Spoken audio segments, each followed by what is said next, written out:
Broadcasting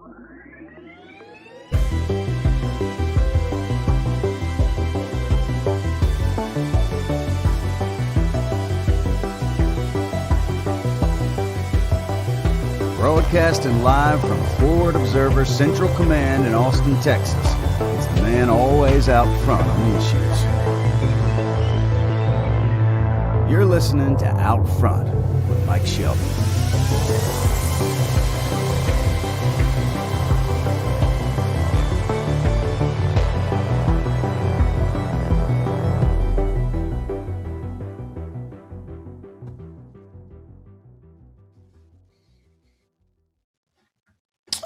All right. Hello and good afternoon. Welcome to Out Front. I'm your host, Mike Shelby. Thanks for bearing with me. I took a couple of days off the show. If you're a regular listener, or you're going to find that I'm going to take some days off from the show. And what you're going to get from me is more days at 100% instead of these days where I just kind of trudge along, because it's easy to get burnt out when you spend 60 hours a week just reading news and, all the doom and gloom and all the, crap that's happening in the world. Well, I spent a long weekend at the beach. A couple of buddies came down. We went fishing for a few days, and it's a good reminder that life does not happen behind a computer screen. And especially now when there's just bad news everywhere. Just as a reminder, yeah, we do talk about how bad things are getting on the show. And, really it's more of I give you my take on the world, and I think where we're headed. But more than anything, I want to empower listeners to act. Take this information and use it as a way to get motivated, to build a sense of urgency, especially now with what's come out over the past couple of days. And listen, this is going to be a long decade. I mean, this is going to be a real long decade. So, that starts with your area study, and then that starts with the local preparedness group, or preparedness network, rather. And the more you build that network, the more sensors you will have in your community, the more political, social, and economic power you will be able to wield through that collective action. And I think that's a bare bones minimum to surviving and thriving, as they say, to fighting back in the low intensity conflict. And I mean that politically, social, and economically. All right. Over the weekend. Oh, by the way, I'm not really super into this hippy dippy stuff, although I do listen to the Alan Watts songs by Akira the Dawn. And there's this really great quote from Alan Watts. And at first I disagreed. And the more I thought about it, I said, actually this Alan Watts guy, I think he's on point. He says, quote, "It's better to have a short life that is full of what you like doing than a long life spent in a miserable way." I think that is certainly true. Over the weekend. So I've got to start enjoying life more. All right. Over the weekend, I read this book. It's called The Great Awakening versus the Great Reset. It's by Alexander Dugin. By the way, Dugin has been PNG'd off of Amazon and Barnes and Noble. So if you're trying to read this book for yourself, you're going to have to search around, because I had to order it from some smaller bookstore. Dugin's an interesting guy. He's a Russian dude. It's been said he has the ear of Vladimir Putin. He's allegedly somewhat of a geopolitical or strategic advisor to Vladimir Putin. And I am not a Dugin scholar. As a matter of fact, this is the first time I've actually gotten into and read a book by Alexander Dugin.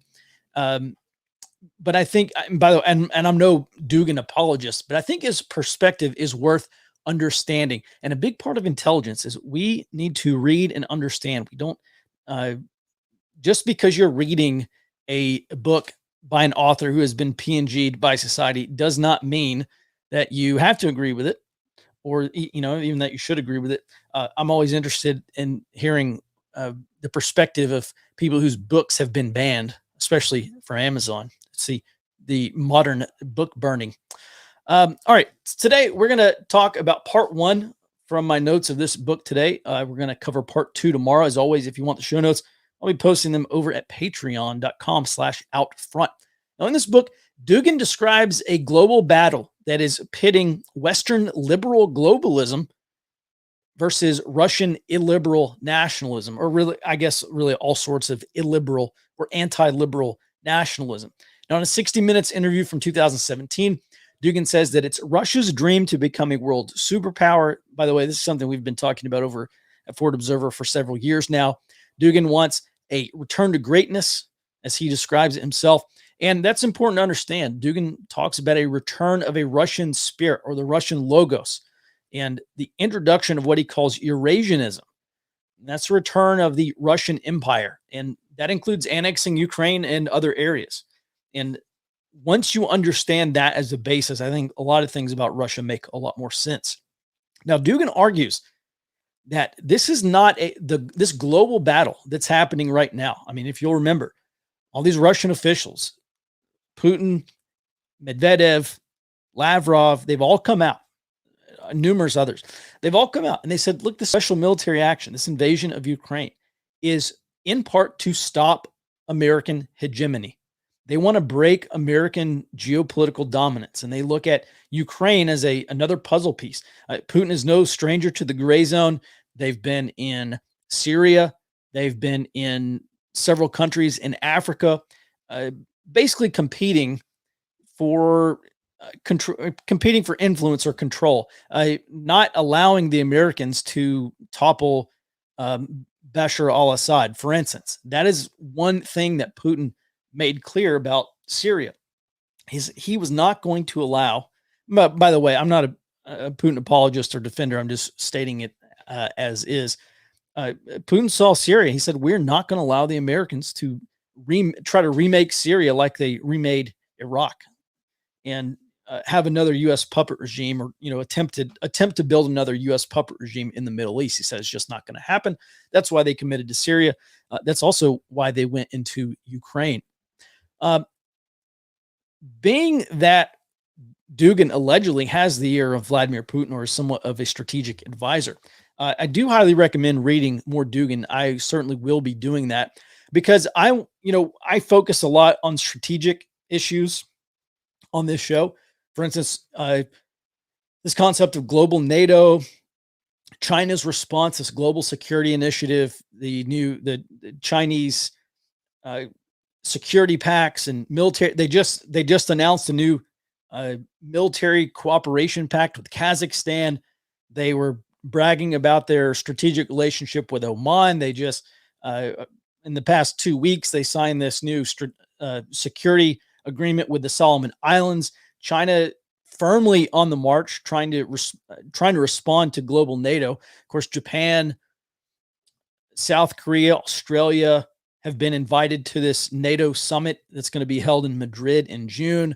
And global NATO, it is expanding. British Foreign Minister Liz Truss, last week, I think, very publicly called for a global NATO. She said, look, we have interests or allies in the Pacific. NATO should be global in focus. And she absolutely called for a global NATO. Well, in summation, China's responding. They're building their own response to global NATO. So being that I talk about these strategic issues, I want to certainly understand the Russian perspective. Now, Dugin argues that it is liberals who are waging war against the world. And he says this liberal globalism is trying to force individualism and erase any sense of collectivism, particularly against Russia, but in other countries they're trying to topple and remake. Now, at first, this may not make sense, but I'm going to work my way through this. And by the way, I expect a lot of people are going to disagree with this take because it is the exact opposite of what we believe about our society. It really is the exact opposite of kind of the common mainstream conservative take, but I will do my best to explain. Now, Dugin says that individualism exists to the detriment of collectivism, such as a people or a tribe. And for Dugin, individualism is bad, it's globalist, and collectivism, such as among a people or a nation, i.e. nationalism, that's good. That's good collectivism. And this is an important distinction. Individualism versus collectivism, because so many conservatives who view themselves as nationalists are the first to shun collectivism.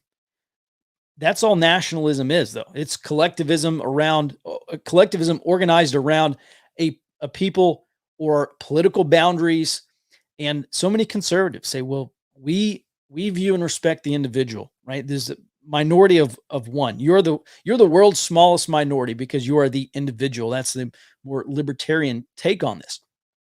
Dugin argues that this kind of forced individualism, and I'll give some examples later.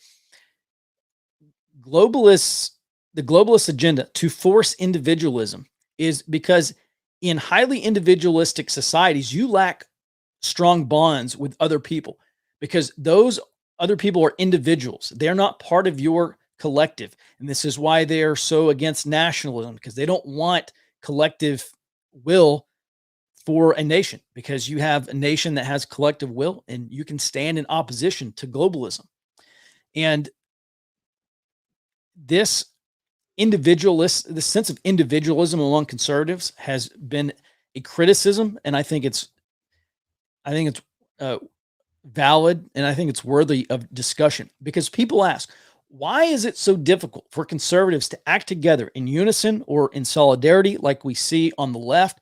And that's because the argument goes that conservatives are too individualistic. And I think that holds water. And that's why, by the way, that's why these globalists like the World Economic Forum and old Dan Crenshaw and other members of what was the Republican establishment, the members of Conservative Incorporated, that's why these globalists are so happy to recruit and use them, because they are so incredibly ineffective. They shun collectivism, which is what you need to stand up to globalism, according to Dugin.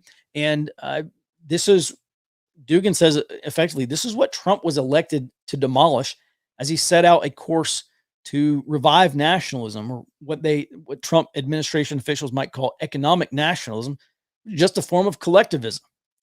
Individualist societies lack the collective will that collective societies have, and that's why the globalists are pushing this forced individualism. If you're a globalist, you have to crush collective will that stands opposed to you, which is why indoctrinating young children into extreme individualism is a top priority. Now, I'm going to give you a really good example of individualism from Dugin's perspective. There's voluntary individualism, which I think most conservatives, maybe all conservatives, practice. And then there's forced individualism, which is what the globalists are pursuing, if I understand Dugin correctly. And this is controversial again, because this is the exact opposite of what American conservatives probably believe about themselves. Forced individualism is exhibited in things like intersectionality and gender variables. And it's like a menu. And the more you can pick and choose what your identity is, what you identify as, the more secondary and tertiary identities you have, the more you can mix and match your pronouns, the more individualistic you become. And according to Dugin, this is part of the globalist agenda, is they have to turn every single person into an extreme individual because they do not want any kind of collective opposition.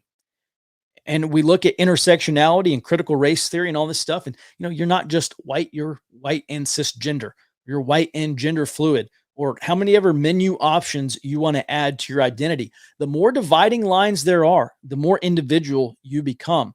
And again, the irony here is that many people in this audience are probably America first, or they say they're American nationalists. And Dugin is saying this is the type of collectivism that globalists want to erode. And they do that by promoting extreme individualism. And I don't know if you've noticed, but if you ever see an American flag, probably 8 to 9 times out of 10, that's going to be someone who is conservative, and maybe 1 to 2 times out of 10, someone who is, maybe a moderate Democrat, or, certainly not to the left. The left is, they shun nationalism. Just take a look at these New York Times and Bloomberg opinion pieces. They're always talking about nationalism bad, illiberalism bad. And by the way, I'm not saying illiberalism is great, but I think Dugin does have an interesting theory here. Now, in this book, again, this is Great Awakening versus the Great Reset. The Great Reset being the World Economic Forum's plan for the global reset, and Dugin's alternative, which is the Great Awakening. We'll talk more about that on tomorrow's show. But for now, we're going to keep going through the initial kind of setup, what this picture looks like. By the way, I would be interested to see an updated version of this, because as much as Dugin rails against globalism, there are these mega financial guys like BlackRock's Larry Fink and Howard Marks over at Oak Tree Capital, who are saying this is the end of globalism. It's here. And it's almost as if, and by the way, they said that because of this war in Ukraine. And it's almost as if Dugin and Putin are now achieving their strategic goal of disrupting American hegemony, which is what we've been talking about over at Forward Observer. I personally believe NATO, the United States, the West in general, is stumbling towards World War III. Maybe we'll talk about that more later in the week. Now, I agree with Dugin that Trump was disruptive to the neoconservative agenda. Trump was not expeditionary. He did not favor using U.S. military force abroad.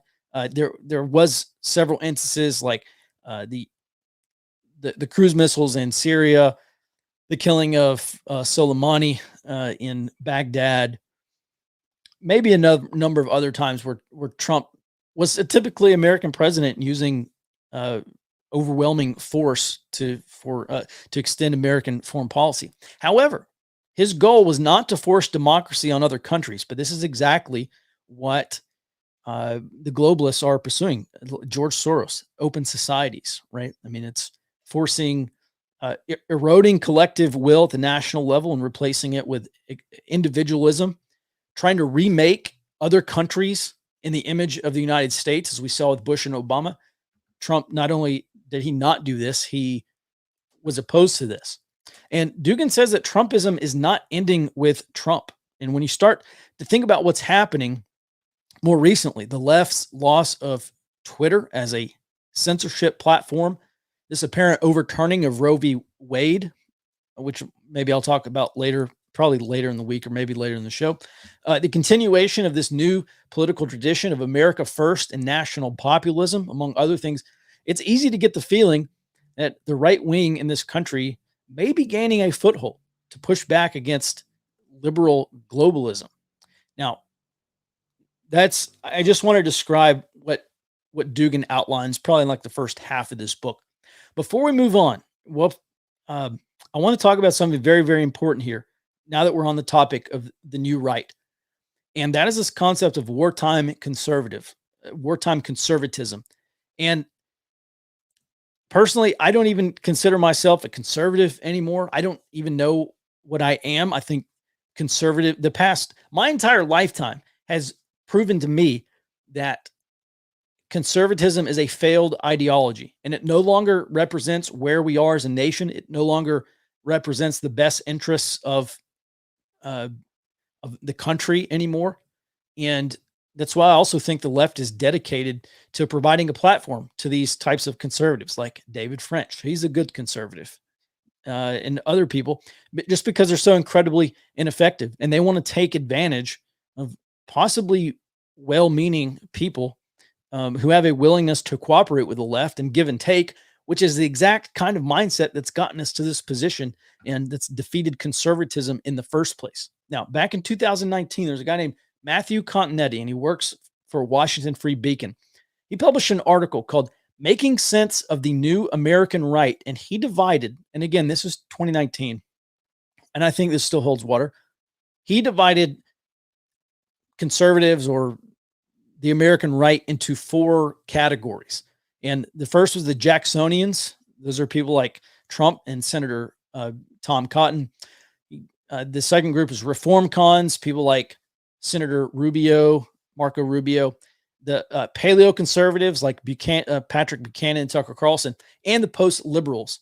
And the post-liberals are the newest faction, and they are the element that's pulling the Republican Party or pulling conservatives or pulling the right into what you might call the hard right or the far right.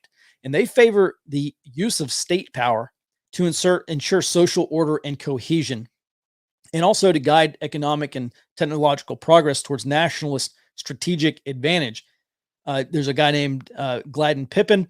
He is a noted post-liberal philosopher. He said in a speech, quote, "For decades now, our politics and culture have been dominated by a particular philosophy of freedom, is a philosophy of liberation from family and tradition, of escape from God and community, a philosophy of self-creation and unrestricted, unfettered, free choice.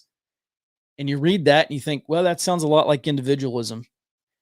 That sounds a lot like shunning the old traditions of collectivism, at least at the family level and even at the national level, in favor of creating your own path, veering from tradition, veering uh, from your responsibility, your responsibility to your collective, which traditionally was your family, and then your clan, and then your broader society or nation.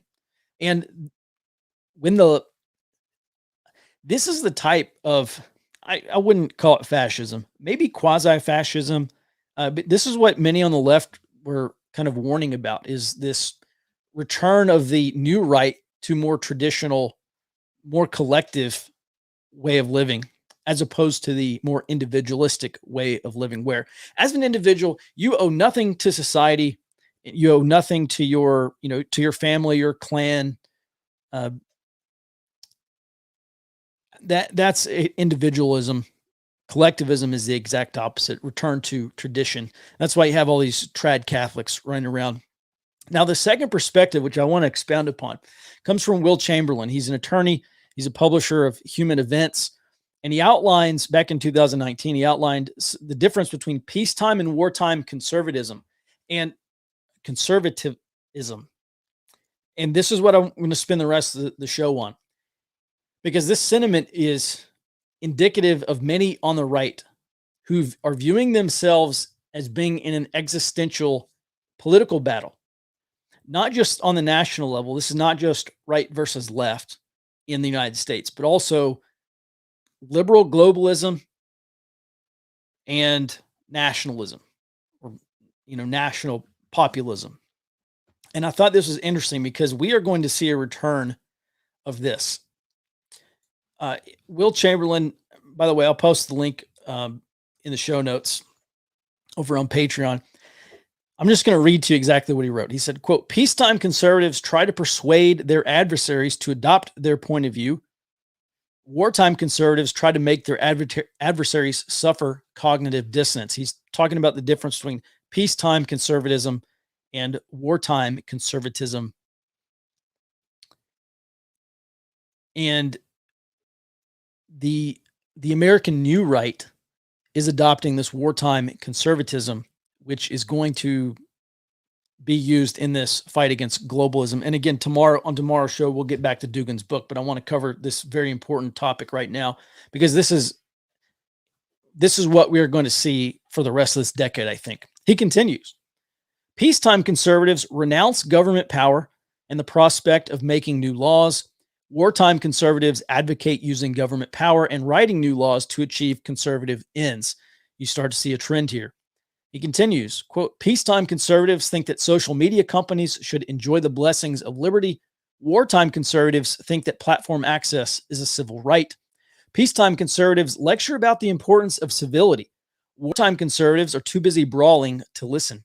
Peacetime conservatives worry about setting precedents that Democrats could exploit in the future. Wartime conservatives recognize that Democrats routinely do unprecedented things when in power. Peacetime conservatives complain that their colleagues have abandoned their principles. Wartime conservatives refuse to adhere to self-defeating principles. Peacetime conservatives think college students should pay off their college debts. Wartime conservatives think odious college debt is a good excuse to seize university endowments. Peacetime conservatives insist that facts don't care about your feelings. Wartime conservatives know that the scoreboard doesn't care about your facts. Peacetime conservatives voted for Hillary Clinton, Evan McMullin, or stayed home. Wartime conservatives voted for Donald Trump. Again, this was back in 2019. And as more Republicans come to, you look at what Ron DeSantis is doing in Florida right now. That's wartime conservatism. That's using the power of the state to, if not advance your own goals, to stop corporations or to stop non-governmental entities, non-political entities from exercising political influence, which I think is a new development. And this goes back to wartime conservatism. Now, on that topic, I'm going to leave it there, and I'll get to your comments and questions. And Ben, if you can help me poke around here for questions. This is what I'm seeing from DeSantis. What we're seeing, I wouldn't even call this Supreme Court decision necessarily wartime conservatism, but Trump's ability to put these justices on the court. And again, they've, on some issues, they've gone towards Democrats or towards the liberal side. On some issues, they're going more towards a limited government side, such as relegating authority over abortion to the states, which I think is firmly American principle. I forget this guy's name, but for a long time, he talked about the difference between a federal government and a national government. And the more laws that we have that apply to the entire nation, the more the government exercises national powers instead of federal powers. Now, with that, we'll get to some comments and questions here. Yeah, some people in the chat are noting that, yes, there are calls to organize protests by the left. On the far left side, the Antifa side, I call them, I don't know, anarchist and communist side, they are talking about, there's actually one tweet that was basically calling for activists to go burn down churches in response, but basically they're saying, actually, let me just read this to you. I don't have the image here. This was shared over on our team board here. They said, quote, again, this is some kind of anarchist account. Quote, every clerical nationalist / fascist grouping that organizes anti-abortion activities have a church somewhere. That is their organizational base. And those churches are not fireproof. If an unfortunate act of God were to befall them, they continue, quote, fire to the churches, power to the freaks, a word I'm not going to say, and degenerates. And you could probably just Google that quote and find that tweet anyway. So, you know what this reminds me of is back during the Spanish Civil War, when the anarchists and communists, they murdered thousands of priests and nuns. They set fire to churches. They ransacked these churches. They destroyed I don't know what you call them in the Catholic Church, but the effigies and the relics and all the other things that the Catholic churches have. They just destroyed them. And when these anarchists today call for violence against churches like that, I immediately think Spanish Civil War. All right, Mike, what are your thoughts on SCOTUS, the Supreme Court of the United States, Roe decision news, as it may increase low-intensity conflict similar to the Floyd riots? Yes, this absolutely. Okay, when we talk about low-intensity conflict or any kind of political violence, there are fault lines, accelerators, and triggers, and this happens to be a trigger of political violence. How bad will it get? I don't know. We're just starting to kind of wrap our head around what some of these, I guess, leftist influencers or activist groups are calling for. At a minimum, it means protests. I think we're going to see a lot of the same, activity. Again, the strategic advantage here is the strategic advantage of pursuing low intensity conflict is that you can carry out acts that are going to intimidate and scare people into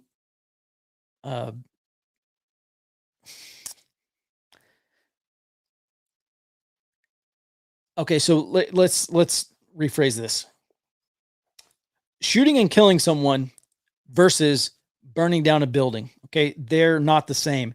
Shooting and killing someone is going to make national news, your face, everything. I mean, just like these white national shooters, your face is going to be paraded all over the news, and it's going to be an international incident.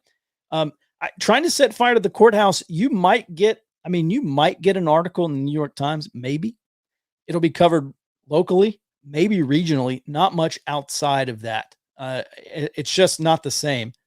And so the type of political violence, that sometimes extends to political violence against individuals. A lot of this stuff is targeting of property, because you can actually do quite a bit of damage. I mean, and again, I'm not advocating for any of this, but let's think about this, right? I mean, you shoot one person versus you burn down a building or you burn down a church. You will do a lot more damage by taking out a building, specifically economic damage. So, in terms of this being another flare up of low intensity conflict, yes, it will. I'm not. I don't think you can take a tweet and say, well, they're calling for burning down churches. By the way, I don't know if you've seen, but Canada is a really good example of the past couple of years. There was this article, apparently turned out to be fake news, coming out of Canada, where they said some I don't know how many, dozens or maybe hundreds of indigenous people were killed by the Catholic Church and buried in some secret mass grave. And I forget exactly what it was. I may not even read the whole thing, but it stoked a lot of anti-Catholic sentiment. And let me just Google this here, because I know there's got to be a number. Canadian church burnings. Okay, well, this is auto-populating in Google, so there must be a trend here. At least 50, as of July 29th, 2021, at least 56 churches had been set aflame or vandalized, according to Canadian media. So just because there's a tweet coming out calling for the burning of churches or burning of whatever doesn't mean it's going to happen. However, there is a precedent in Canada, also in the United States. There's a precedent of burning buildings. So I think at a minimum, we'll see a return to that. Anything beyond that, I don't know. Like I said, we're still kind of looking at what these accounts and organizations are calling for.